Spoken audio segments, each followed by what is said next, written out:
بسم الله الرحمن الرحيم.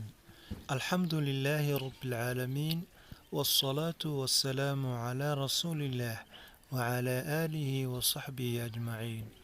waxaan halkan idinkugu soo gudbinaynaa 5 amaakin oo loo baahan yahay mar kasta ood joogto meeshaas inaad bismillaahi tiraahdo ood ilaahay subxaanahu wa tacaala magan gasho. meesha koowaad waxaa weeye musqusha.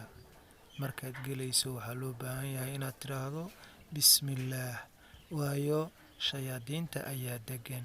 2 waa meesha la yiraahdo dabshidka waa meesha jikada ama jikooniga nin walba soo u yaqaano dabka lagu shito. meeshaasna sidaas oo kale markaad gelayso waxaa wanaagsan in aad bisinka qabsato ka hor intaadan fariisan jikooniga. meesha saddexaad ee uu dego shaydaanku waxaa weeye firaashka aan lagu seexan.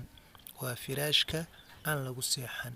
hadduu ku yaallo firaash dheeri ah, fadlan iska duuduub meel ku xidh ilaa qofkii ku seexan lahaa uu u yimaado, sidaa ha kugu xidhnaado. laakiin firaashkii intaad gogasho qolkii aad uga dhex tegto, madinna weeye inuu shaydaanku ku dego oo halkaa uu markaasi u isticmaalo. sidaa darteeda iska duuduub hadduu ku yaallo, haddii kalena uu ku fidsanaana bisinka qabso marka aad ku fariisanayso horteeda, kadibna iska jaf, kadibna ku fariiso ama ku seexo. midka afraad waxaa weeye sawirka jurmiga leh.